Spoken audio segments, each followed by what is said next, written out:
கடலப்பருப்பும் ration துவரம்பருப்பும் தான் ஊற வச்சுருக்கேன் மசால் வடைக்கு. நல்லாயிருக்கும். தட்டி பார்க்கலாம். மசாலா வெங்காயம், பச்சை மிளகா எல்லாம் போட்டிருக்கேன். கருவேப்பிலை, கொஞ்சோண்டு பெருங்காயத்தூள் போட்டு மாவை வசஞ்சி வச்சுருக்கேன். தட்டி வடையாக சுடுவோம். இது நல்லாயிருக்கும் இந்த வடை.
இதை வந்து எடுத்து தட்டில் சொல்லிட்டு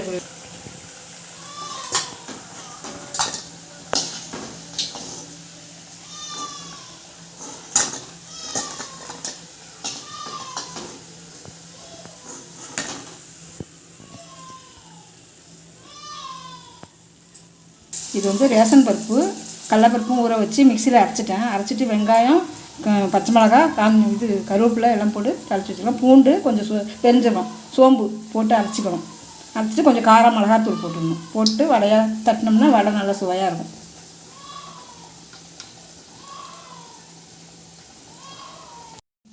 ஷேர் பண்ணுங்கள், சப்ஸ்கிரைப் பண்ணுங்கள், லைக் பண்ணுங்கள், ஃபாலோ பண்ணுங்கள். இது நல்லா சுவையாக இருக்கும். இந்த வடை சுட்டு பாருங்கள் ஒரு வாட்டி வீட்டில்.